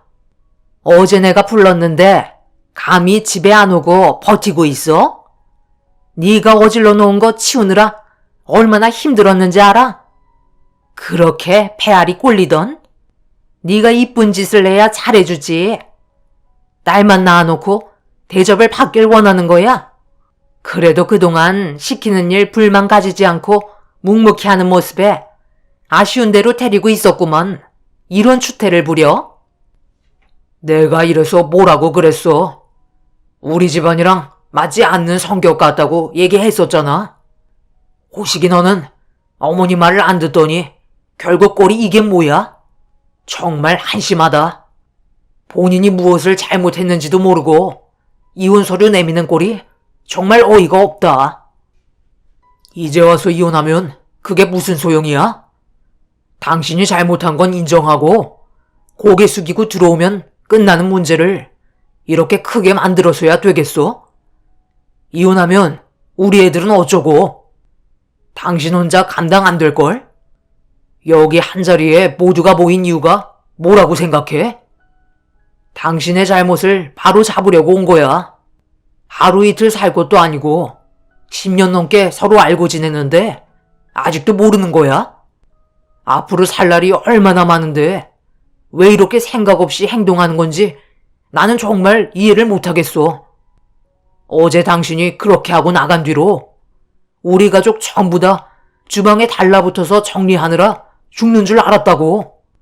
엄마 집에 들어온 지 얼마 되지도 않았는데 형수님은 물까지 묻혔다니까. 마지막 기회야. 우리 가족한테 제대로 사과하고 아무 일 없었다는 듯이 조용하게 지내. 알겠어? 동서, 내가 미안해. 괜히 먹고 싶은 음식 얘기했다가 이런 분위기를 만들어 버렸네. 전부 다 내 탓이야. 앞으로 내가 좀 더 신경 쓸게. 그 가식적인 모습 때문에 내가 얼마나 많은 상처를 받았는지 알아? 속으로는 미안하게 생각하지 않으면서 어디서 거짓말이야? 그리고 지금 다들 저한테 뭐 하는 거예요? 전부 다 주방에 달라붙어서 힘들게 정리했다고요? 저는 그걸 10년 동안 어머님 댁에 가서 음식 할 때마다 혼자서 해왔어요. 그런데 식구 한 명 더 늘었으면 같이 할 수 있는 거지. 그걸 이런 식으로 차별을 하는 것도 모자라 사과받겠다고 우르르 몰려 들어와서 저를 겁주시는 건가요? 제가 오늘 여기 왜 나왔는지 다들 모르시는 거 아니실 텐데요. 저는 무조건 이 사람이랑 이혼할 거고 이제 더 이상 어머님 며느리 하지 않을 거예요. 그렇게 아끼고 애지중지하는 며느리 끼고 사세요. 제 말이 끝나는 순간 갑자기 눈이 번쩍거렸고 앞이 안 보일 정도로 시야가 하얗게 변해버리더니 귀에서 이명음이 들려왔어요. 순식간에 양뺨에 줄따기를 맞은 저는 너무 놀란 상태로 시모를 바라봤고 시모는 어디서 환사 손이 동서에게 극존대 안 하냐고 소리를 지르셨어요. 카페 안에서 커피를 마시고 있던 사람들의 이목이 집중이 되었고 시모에게 머리채를 잡히며 패대기 쳐지자 아주버님이 급하게 말리기 시작했어요. 불리한 상황 만들지 말라며 당황해했지만 이미 이성을 잃어버린 시모를 말릴 수 있는 사람은 아무도 없었습니다. 결국 카페에서 난동을 부린 시모 때문에 경찰들이 현장으로 출동했고 시모의 행동은 카페 안에 있던 CCTV에 전부 다 찍히고 말았네요. 경찰서에서 조사를 받게 되자 그제서야 정신을 차렸는지 시모가 저에게 했던 행동이 큰일로 번지게 될 수 있다는 걸 인지하게 되자 갑자기 변해서는 저에게 미안하다고 용서를 빌기 시작했어요. 판사인 아주버님의 이미지 때문에 어쩔 수 없이 사과하는 게 눈에 보였고 동서는 자기 남편의 이미지에 타격이 갈까봐 저에게 다가와 비위를 살살 맞추며 가족이라는 걸 강조하면서 지금의 상황을 빨리 벗어나주길 바라고 있었습니다. 하지만 저는 법대로 처리하겠다며 시모의 행동을 용서해줄 생각이 전혀 없었어요. 제가 고집을 꺾지 않고 있자 그제서야 동서의 본 성격이 나오고 말았네요. 정말 보자 하니까 좋은 말로 할 때 알아먹어야 할 거 아냐? 내가 동서보다 윗사람인 거 몰라? 지금 내가 나이가 어리다고 무시하는 거야? 불쌍하게 좋게 대해주려 했더니만 분위기 파악 못하고 미련하게 행동하려고 하네? 지금 내가 어떤 상태인지 알아? 뱃속에 이 집안의 대를 이어줄 아들이 자라고 있다고. 내가 지금 어떤 상태인지 알지도 못하면서 스트레스 줘야 되겠어? 뭐라고? 지금 임신했다고? 그런데 아들인지 아닌지 그건 어떻게 아는 건데? 무슨 꿈이라도 꾼 거야? 얘, 집안의 경사인 오늘 경찰서에서 이러고 있으면 되겠니? 뱃속에 있는 아이한테 안 좋은 영향 끼친다. 내가 좀 전에 있었던 일은 100번 잘못했으니까 우리 그만하자. 느낌상 확실하게 아들이에요. 제가 장담할 수 있어요. 태몽도 호랑이가 수십 마리나 나타났었다고요. 그런데 제가 여기에 있어야겠어요? 첫날 인사 왔을 때부터 말귀 못 알아듣게 생겼더니만 왜 이렇게 눈치가 없는지 어머님 마음 충분히 이해하겠어요. 동서가 임신한 거랑 시모가 제 얼굴에 줄따기를 때린 다음 머리채 잡은 게 무슨 연관이 있길래 저보고 시모를 용서하라는 건지 이해할 수 없었어요. 온순해 보이기만 했던 동서는 언성을 높이며 화를 내는 모습에 아주버님은 처음 보는 모습이었는지 당황하는 것 같아 보였습니다. 제가 아무 말 하지 않고 조사를 진행하고 있자 갑자기 자기 말귀를 못 알아듣겠냐며 제가 앉아있던 의자를 넘어뜨렸다 무력을 행사하려는 충격적인 모습을 경찰서에서 보이려 하자 시댁 식구들이 동서를 말리기 시작했고 험악해진 분위기 속에 저희 가족이 경찰서로 들어왔어요. 두 딸이 하원 하교하고 돌아왔는지 부모님께서 분위기를 살피며 들어오셨고 저를 발견한 두 딸이 달려와 제 품에 안겼습니다. 그런데 갑자기 손가락으로 동서를 가리키며 입이 다물어지지 않을 정도로 엄청난 한마디를 뱉었고 동서의 얼굴은 사색이 되고 말았습니다. 두 딸은 동서를 바라보며 모텔 아줌마라고 얘기하더니 그네가 학교 끝나고 부모님 집으로 갈 때면 항상 모텔로 들어가는 큰엄마를 자주 본 것 같았어요. 거짓말을 하지 못하던 아이들은 동서를 바라보며 계속 반복되는 말로 큰엄마라고 부르지 않고 모텔 아줌마라고 놀려대기 시작했습니다. 동서는 제 딸들이 똑같은 말을 반복하자 당황하면서 아이들에게 소리를 질렀고 화를 내려 하자 시댁 식구들이 동서를 말리고 있었는데 그 순간 남편이 들고 있던 지갑이 바닥으로 떨어지게 되었고 그 안에 있던 내용물들이 빠져나오자 제 딸이 떨어진 물건들 중 하나를 집어 들었어요. 명함 한 장이 있었는데 갑자기 아이들이 모텔 아줌마를 발견했던 모텔의 상호 그림과 똑같다며 신기한 듯 쳐다보고 있었네요. 무언가 분위기가 심상치 않게 흘러가고 있었고 남편은 이상한 상상하지 말라며 뒷걸음질 치기 시작했어요. 확실히 느낌이 좋지 않다는 걸 알게 된 이후 남편에게 배신감을 느끼게 된 저는 멱살을 잡고 말았습니다.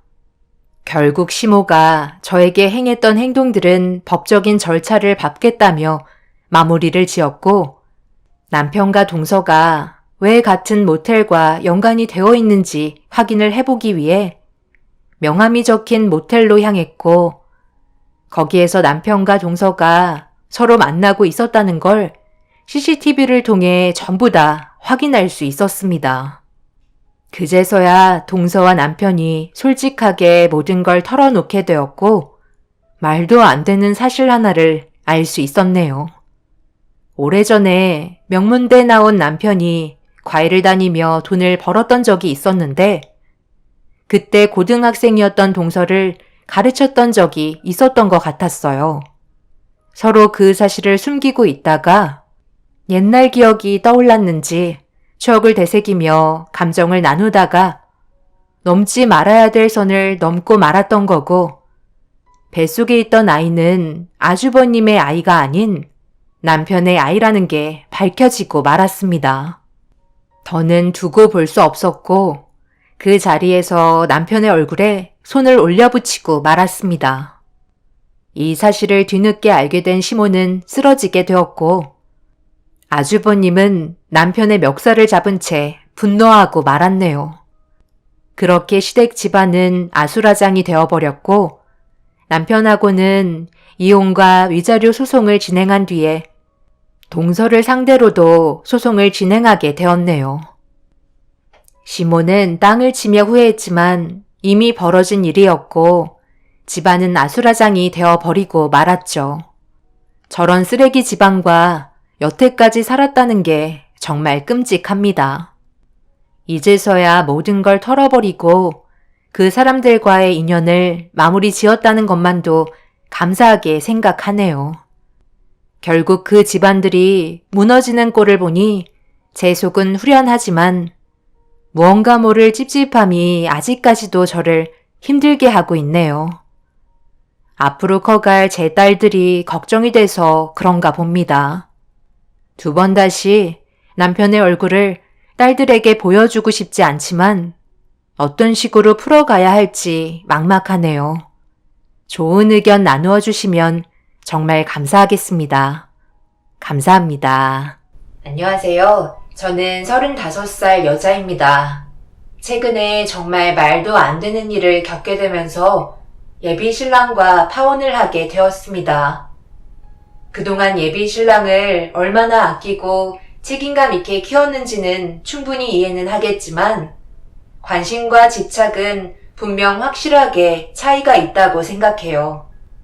예비 신랑과 결혼을 하겠다고 결심을 하게 되었을 때 인사를 드리러 간 적이 있었어요. 그런데 제 눈에 펼쳐진 엄청난 광경은 저를 당황하게 만들었어요. 예비 신랑에게 대충 얘기는 들었지만 막상 현실을 마주하니 많이 당황스러웠었죠. 예비 신랑은 엄마의 얼굴을 한 번도 못 보고 자랐다고 들었었어요. 태어나고 얼마 지나지 않아 사고로 세상을 떠나셨다는 말을 전해 들었었고, 어려운 상황에 놓인 시부께서 시고모님들의 도움을 받아 보살핌을 받아왔었다며 오래전부터 예비 신랑과 끈끈한 애착 관계를 형성하고 있었던 것 같았습니다. 그리고 그만큼 예비 신랑을 애지중지 키웠기 때문에 결혼을 하려면 고모님들의 관문을 통과해야만 할 것 같은 느낌이 들었어요. 또한 집안에서 느껴지는 차가운 긴장감은 고개를 들지 못할 정도로 무거웠어요. 그렇게 따가운 눈초리를 받으면서 빈자리에 앉았고 제가 무슨 말을 했는지 기억조차 나지 않을 정도로 엄청난 질문들이 쏟아지기 시작했어요. 최대한 침착하게 대응을 하려 했으나 이미 들어온 순간부터 저는 무너지고 있었네요. 말 편히 해도 되지. 우리 얘기는 대충 들어서 알겠지만 태호는 정말 내 아들처럼 키웠기 때문에 우리가 엄마나 다름없단다. 그렇기 때문에 좀 예민하게 대화를 주고받아도 이해해주면 좋겠네. 일단 사진으로 보던 모습과는 많이 다르게 생겼네. 사진은 살집도 어느 정도 있었던 것 같은데 실제로 보니까 너무 말라서 걱정이네. 이래서 힘이나 쓸 수 있겠어? 태호랑 결혼하게 되면 앞으로 해야 될 일이 얼마나 많은데 삐쩍 말라서는 집안일도 제대로 못할 것 같아 걱정이네. 태호야, 고모들이 입이 닳도록 얘기하지 않았니? 몸이 다부져야 살림도 잘하고 아이도 숨풍숨풍 낳을 수 있는 건데 몸이 너무 멸치다.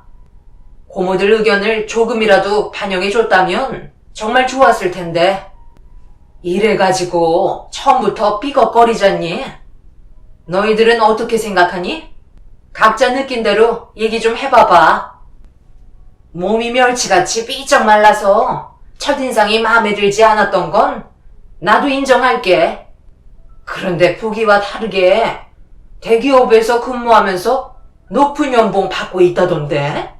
일단 안정적인 직업을 가지고 있으니 크게 걱정하지는 않아도 될 것 같은데? 요즘 개나 소나 대기업 근무하는데 그게 태호랑 결혼을 할 만큼 장점으로 꼽히는 건 아니잖아.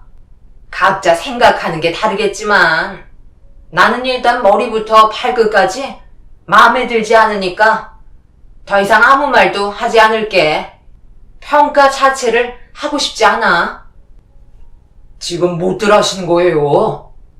오늘 처음 인사드리러 온 자리인데 너무 예의 없이 상처되는 말을 막 뱉으시는 거 아니에요? 고모들이 틀린 말 한 거 하나도 없는데 어디서 큰 소리야? 태호 너는 내일 모레 40인데 아직까지 애처럼 굴 거야? 왜 이리 제멋대로 행동해서는 가족들 힘들게 하는 건데? 막내 고모가 이 자리에 없는 것만도 감사하게 생각해라. 걔가 한번 난리치면 뼈도 못 추리는 거 잊지 않았지? 우리 집안에는 적합하지 않은 며느리감이니까 더 이상 볼 필요도 없고 시간만 버리니? 이만 자리에서 일어나는 게 좋겠는데? 어차피 태호랑 결혼시킬 마음 전혀 없는 거 아니야? 다들 얼굴에 적혀있고만. 그래도 여기까지 왔는데 우리한테 궁금했던 거 있으면 물어봐. 혹시 알아? 결혼을 허락해 줄지도 모르잖아? 첫째 고모님의 마지막 질문과 함께 예비 시댁 식구들의 시선은 모두 저를 향해 있었어요. 그리고 멸치라고 지적했던 부분에 대해서 오해가 있다며 보기와는 다르게 힘도 세고 지금까지 살면서 부모님 밑에서 집안일도 도왔기 때문에 보시는 거와 다르게 야무지게 모든 일들을 잘 처리한다며 질문이 아닌 해명을 하고 있었습니다. 저를 안 좋게 보시는 부분에 대해서 확실하게 짚고 넘어가야 제 속이 편할 것 같았어요. 그리고 제가 궁금했던 부분에 대해 질문을 하려는데 누군가 현관문을 열면서 들어오는 한 사람을 보게 되었고 hom상궂은 얼굴로 걸어오는 분과 눈이 마주치면서 느낌상 막내 고모라는 걸 알 수 있었습니다. 그리고 모두들 숨죽이며 침을 삼키면서 막내 고모님에게 시선을 떼지 못하고 있었어요. 그때 알 수 있었죠. 시댁 집안의 실세는 막내 고모였고 예비 신랑 또한 굳어진 얼굴과 어색한 미소로 인사를 건네는 모습을 보면서 저 또한 긴장이 되었습니다.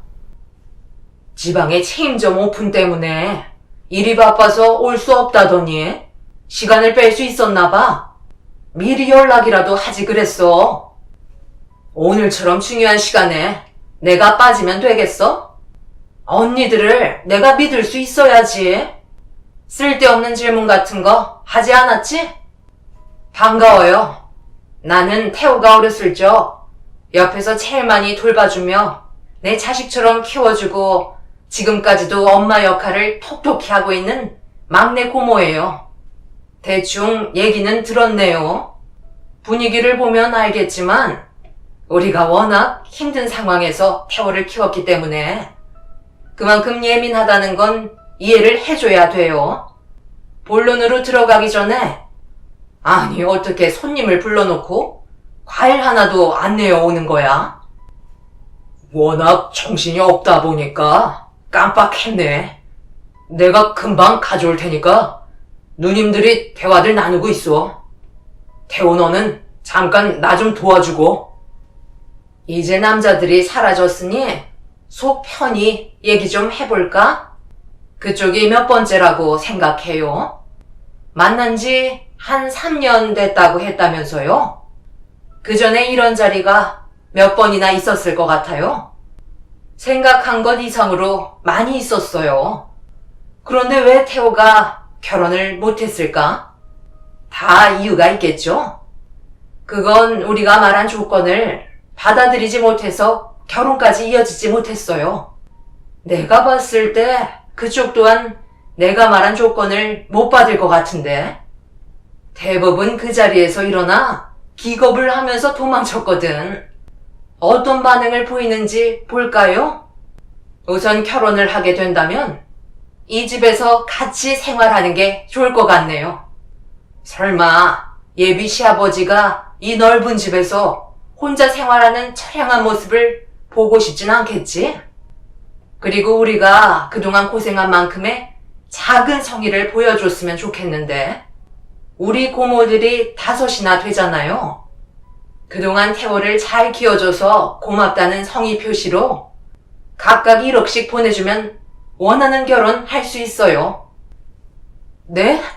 한 분당 1억씩을 드려야 한다고요? 그럼 5억이나 되는 거잖아요. 아버님 집에서 같이 생활하는 건 어느 정도 받아들일 수 있지만 금전적으로 요구하신 부분은 너무 당황스러워요. 제가 그 정도의 돈을 가지고 있는 것도 아니고요.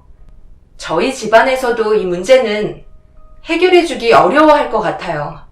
이런 조건 때문에 태호 씨랑 결혼하겠다고 인사 왔다가 왜 다들 도망쳤는지 이해할 수 있겠네요.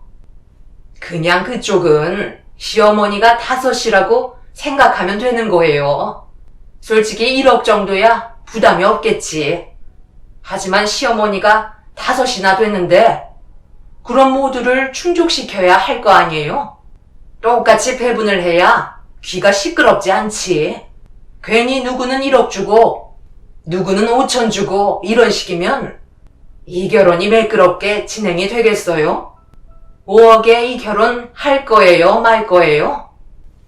정말 어이가 없었습니다.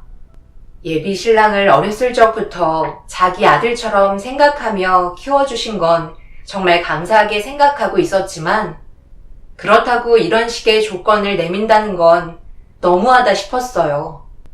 그래서 아무 말도 하지 못하고 머뭇거리고 있는데 때마침 시부와 예비 신랑이 주방에서 과일을 깎아 내어주었고 저를 보며 즐거운 대화 주고받고 있냐는 말에 막내 고모님께서 원하신 조건에 대해 예비 신랑한테 말을 해주자 듣는 순간 얼굴을 붉히며 난리를 치고 있었지만 5 고모님들은 꿈쩍도 하지 않았어요. 제가 인사 오기 전에도 이런 적이 몇 번 있었다고 얘기했었기 때문에 이런 일이 한두 번은 아닌 듯 보였습니다. 고모들은 내가 결혼하길 원하는 거야? 이래서 누가 나랑 결혼하겠다고 이 집에 들어오겠냐고. 그동안 나를 키워준 보상을 왜 이 사람한테 받으려는 건데? 고모들 돈 많잖아. 다들 부유하면서 꼭 이런 식으로 행동을 해야 되는 거야? 그럼 우리가 너를 몇십 년 동안 키우면서 뒷바라지 다 해줬는데 예단비로 그 정도의 보상은 당연히 받을 수 있는 거지.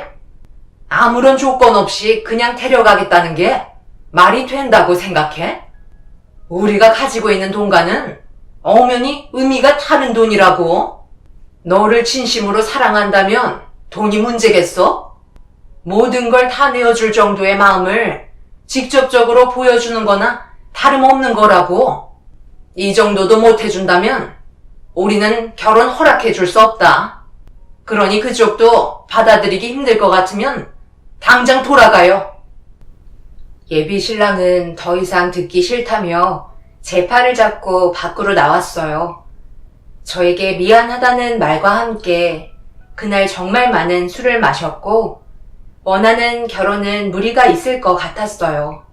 고모님들께 각각 1억씩 준다 해도 시어머니가 5이나 다름없었기 때문에 시집살이 또한 감당할 수 없을 것 같았고 고모님들 한 분 한 분 모두의 기가 너무 세서 이 집안에서는 살아남을 수 없을 것 같았네요. 아예 인연을 끊고 산다는 것 또한 절대적으로 불가능해 보였습니다. 제가 봤을 때 예비 신랑은 평생 혼자 살 수밖에 없는 불행한 인생을 살아야 할지 모른다는 생각이 들었고 저 또한 5 고모님들의 등살을 온몸으로 받아내며 예비 신랑과 함께 인생을 살아가기에는 자신이 없었네요. 결국 며칠 동안 고민하면서 결정한 끝에 이 사람과 함께한 시간들은 마음에 묻어둔 채 헤어져야 할 것 같다고 얘기했어요. 예비 신랑도 만나자고 할 때부터 어느 정도는 예상하고 있었는지 갑자기 눈물을 보이며 애원했어요. 우리가 함께한 시간과 추억들을 어떻게 기억에서 잊고 살아갈 수 있겠어? 내가 나을게. 우리 고모들과 인연을 끊고 같이 살면 되는 거잖아. 나도 더 이상은 이런 식으로 사는 걸 원하지 않아. 내 나이도 있는데 언제까지 고모들한테 끌려다닐 순 없어. 나는 솔직히 잘 모르겠어. 그렇게까지 하면서 우리가 결혼을 강행한다고 앞으로의 삶이 행복할까? 태호 씨를 자식처럼 키웠다며. 그러니 정말 좋은 조건의 여자를 원하는 거겠지. 하지만 나는 고모님들의 눈에 차지 않는 거고 어쩔 수 없는 거잖아. 그런 식의 극단적인 행동은 옳지 않다고 생각해. 인연 끊는다는 게 쉬운 문제도 아니고 분명 더 안 좋은 문제들이 다가올지도 몰라. 그렇다고 내 인생을 고모들의 기준대로 맞춰가면서 살면 그건 꼭두각시나 마찬가지잖아. 나는 이렇게 살지 않을 거야. 예비 신랑은 가족들과의 인연을 끊겠다며 저와 함께 하겠다고 마음의 결정을 내려버렸어요. 그리고 그날 이후부터 엄청난 폭풍이 다가오기 시작했고 돌이킬 수 없는 결과들이 기다리고 있었습니다. 예비 신랑이 따로 나와서 집을 알아보면서 저와의 만남을 계속해서 이어갔지만 항상 불안감을 지울 수가 없었고 한 성격하시는 고모님들이 이 사태를 그냥 두고만 보고 있을 것 같지 않아 날이 가면 갈수록 예비 신랑이 걱정이 돼서 조심스럽게 물어봤고 2번 다시 얼굴 안 보겠다며 난리치고 집을 나온 이후부터 연락이 오지 않는 걸 보니 자기를 포기한 것 같다는 말을 하길래 좀 이상하다 싶었어요. 그동안 예비 신랑을 향한 애정이 엄청났기 때문에 분명 그냥 넘어가지 않을 거라는 걸 알고 있었어요. 그래서 더 불안하기만 했었죠. 그렇게 일주일 정도의 시간이 흘렀을 때 충격적인 광경이 제 눈앞에 펼쳐졌고 저희 집 앞에 고모님들이 저를 기다리고 있었습니다. 제 얼굴을 보자마자 머리채를 잡으실 거라 생각했는데 침착하게 다가오시더니 대화 좀 하자며 근처 카페로 이동을 했어요. 그리고 한참 동안 아무 말 없이 저를 바라보고 계셨고 첫째 고모님이 저에게 태우 씨가 어디서 지내고 있는지 안다며 입을 여셨어요. 이런 일이 한두 번이 아니라서 결국 제자리로 돌아오게 되어 있기 때문에 아무 말도 하지 않고 그냥 내버려 두고 있었는데 이번에는 생각보다 너무 오랜 시간을 끌고 있는 것 같아 그때 나누지 못한 대화 좀 이어가려고 우리가 직접 찾아왔다. 계속 피해 다니면서 불안한 마음도 공존했을 텐데 묵묵히 만나고 있는 것 보면 참 대단한 것 같네. 우리가 아무것도 모르고 있었던 것 같아? 어디서 뭘 먹었고 무엇을 했는지까지 전부 다 보고받고 있었어. 너희들을 감시하는 눈이 몇 개인데 그냥 건들지 않고 지켜보고만 있었을 뿐이야. 그런데 일주일 정도 지났으면 우리를 찾아오던가 연락이라도 줘야 하는 거 아닌가? 언제까지 시간만 잡아먹을 거야? 태호랑 결혼할 거야? 말 거야? 저번에 말한 조건은 변함없고 받아들이기 힘들다면 이제 더 이상은 만나지 않았으면 좋겠는데 이 문제에 대해 부모님과는 상의해봤나? 아직까지 말도 안 한 건 아니지? 말한다고 해서 뭐가 달라질 수 있겠어요? 당연히 결혼 얘기는 없던 걸로 하자고 얘기하셨겠죠. 저부터도 벌써 많은 생각을 하게 되던걸요. 그때는 너무 정신이 없어서 제대로 말을 할 수가 없었는데요. 어느 정도 진정이 되니까 할 말은 해야겠더라고요. 태호 씨, 장가 보낼 생각 없으시죠? 진심으로 아들처럼 사랑하고 있다면 행복을 바라는 게 우선일 텐데 돈을 바라시는 모습을 보니 고모님들의 욕심만 채우려는 모습이 정말 실망스러웠어요. 태우 씨가 물건도 아니고 저를 상대로 장사하시는 거예요? 태우 씨를 키워주신 목적이 돈 때문은 아니잖아요. 가족분들 전부 다 부유하시다고 들었는데 이런 식으로 고집 부리시는 건 제가 봤을 때 그냥 다른 여자한테 태우 씨를 넘겨주는 게 싫은 거 아닌가요? 그래서 저한테도 한 분당 1억을 요구하신 거겠죠. 제 말이 틀린가요? 태우 씨를 진심으로 사랑하고 계시다면 이런 식으로 하시면 안 되죠. 안 그런가요? 고모님들은 당당하게 할 말 다 하는 저를 보곤 당황했는지 주문한 음료를 들이켜기 시작했고 그때부터 고모님들의 본심이 나오고 있었습니다. 제 말이 전부 다 맞는다며 다른 여자에게 보내고 싶지 않다는 게 결론이었고 제가 떠나고 다른 여자가 와도 똑같이 행동할 거라며 돈이 많던 적던 상관없다면서 제 자체를 싫어하고 있었습니다. 그리곤 2번 다시 만남을 지속하지 않았으면 좋겠다는 말과 함께 자리에서 일어났고 마지막 경고라며 한 번만 더 태호 씨랑 만나고 있다는 보고가 귀에 들어오는 순간 그때는 가만두지 않겠다는 충격적인 말을 건네셨습니다.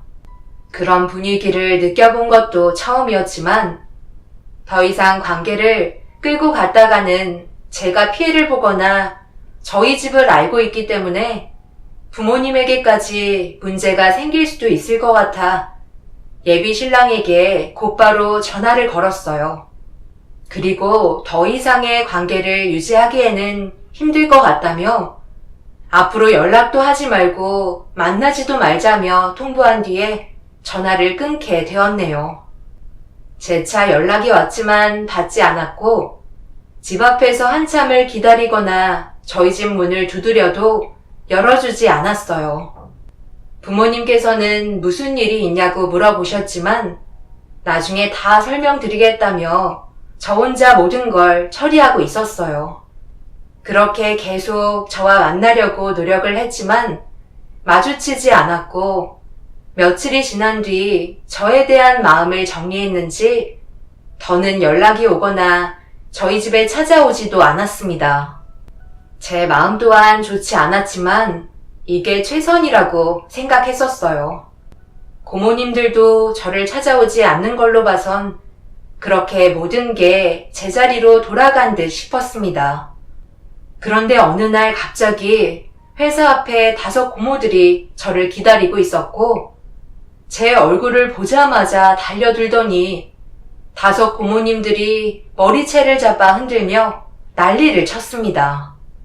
영문도 모른 채 머리가 다 뜯겨 나갈 것처럼 고모들에게 당하고 있다 경비원분들이 달려와 저를 떼어놓아 주셨고 막내 고모님은 갑자기 어이없는 말을 하시며 예단비 각 1억씩 5억을 당장 보내라며 으름장을 놓기 시작하셨어요. 태우 씨랑 끝난 지 한참 됐는데 갑자기 찾아오셔서 다짜고짜 제 머리채부터 잡으시면 어떡해요? 그리고 결혼도 하지 않을 건데 무슨 1억을 달라는 건지 정말 이해할 수가 없네요. 그동안 저 감시하셨잖아요. 안 만나고 있는 거 뻔히 아시면서 왜 그러세요? 너희들이 몰래 따로 만나고 있는 거 내가 모를 줄 알아? 태호가 무조건 너랑 결혼하지 않으면 평생을 얼굴 안 보겠다고 얘기하길래 이번에도 어김없이 또 고집을 부리는구나 생각했는데 이번에는 쥐도 새도 모르게 잠적을 했더라고. 그런데 너희들의 관계가 너무 평온하잖아. 결혼하겠다며 난리를 치고 잠적을 했는데 아무런 반응을 하지 않고 있길래 감시를 피해 몰래 만난다고 판단을 내린 거지. 우리가 뭐라고 그랬어? 너희들이 다시 만나면 가만두지 않겠다고 했지? 그렇게 결혼이 하고 싶으면 당장 1억씩 달라니까? 그럼 원하는 대로 결혼시켜주겠다고. 그게 그렇게 어려운 조건이니? 고모님들 자식들 결혼할 때도 이런 식으로 행동하셨나요? 정말 나이만 드셨지. 행동하는 건 초등학생보다 못하시네요. 회사 앞에서 아침부터 헝클어진 머리를 정돈하면서 태호 씨랑 더 이상 만나지 않으니 2번 다시 찾아오지 말라며 소리를 지르며 제가 당한 만큼 돌려주겠다며 5 고모님들이 저에게 했던 행동들에 대해 법적으로 상대하겠다고 화를 냈어요. 경비 아저씨에게 부탁해서 방금 저에게 했던 행동이 담긴 CCTV를 확보해달라고 얘기한 뒤에 그날 회의가 있어서 늦을까봐 일단 들어가려 하는데 경비 아저씨가 저에게 퀵이 하나 왔다며 서류 봉투를 건네줬습니다. 그리고 경비 아저씨는 김태호라는 사람이 보냈다고 하면 알 거라는 말을 꺼냈고 고모님들은 귀가 어찌나 박던지 저를 노려보고 있던 중 태호라는 이름을 듣자마자 제 가방에 넣었던 서류 봉투를 가져가려고 달려들어 뺏으려 난리를 쳤어요.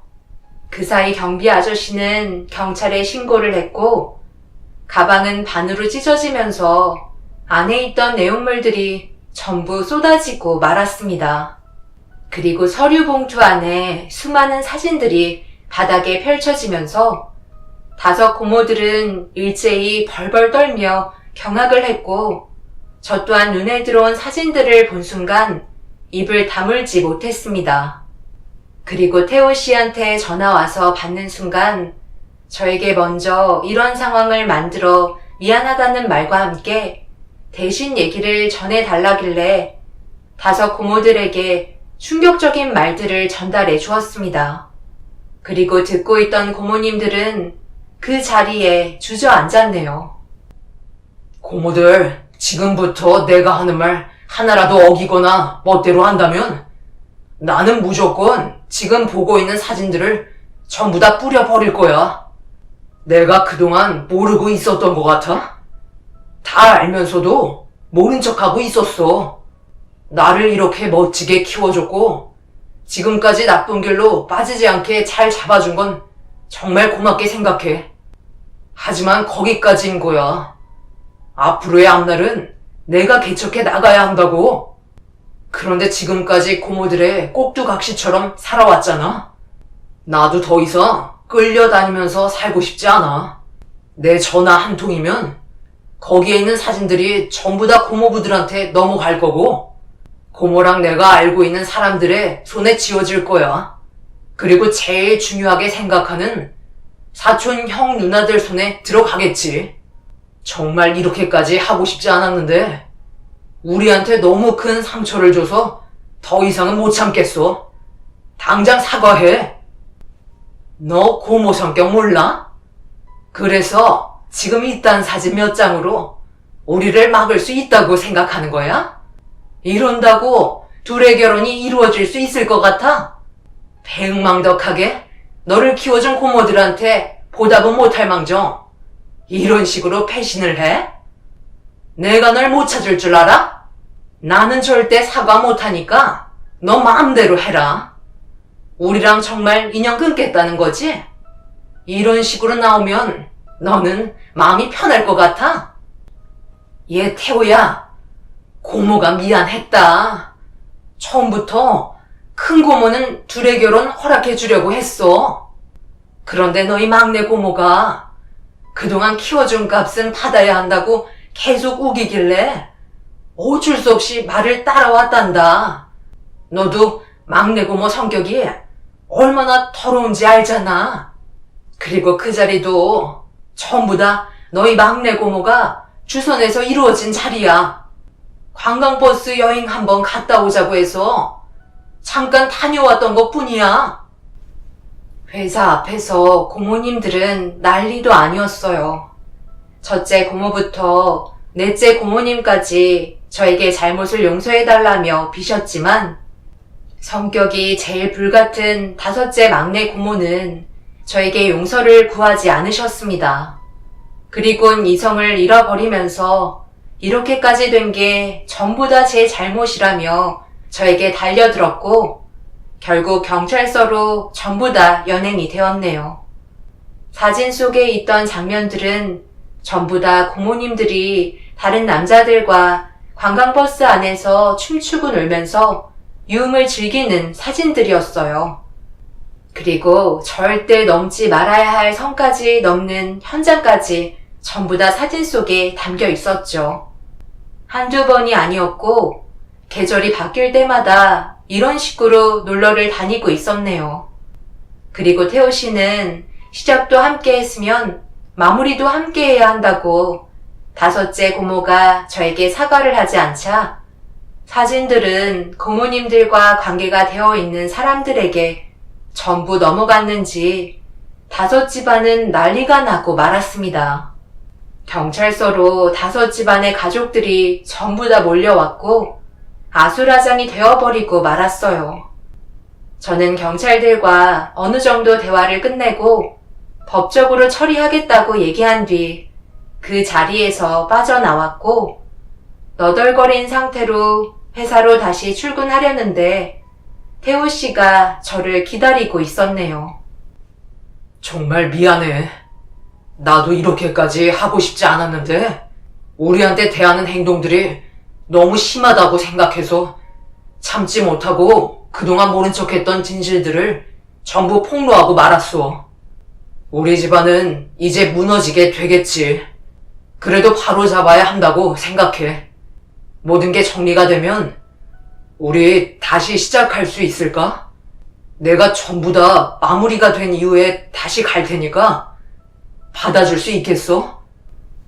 저는 아무 말도 하지 못했었어요. 너무 충격적인 상황을 겪게 된 터라 어떠한 말도 해줄 수가 없었습니다. 분명 서로 사랑하고 있는데 섣불리 다가갈 수는 없었어요. 그동안 겪었던 고모님들의 충격적인 행동들이 저를 그만큼 힘들게 한 것 같았어요. 그래서 생각할 시간이 필요할 것 같다며 저희는 헤어졌고, 그 사람은 상황이 해결이 되면 다시 연락하겠다는 말을 전해줬네요. 그 사람을 사랑하고 평생 함께하고 싶은 마음이 있었기 때문에 결혼까지 결심을 했었지만 이런 식으로 결혼하고 싶은 마음은 없어요.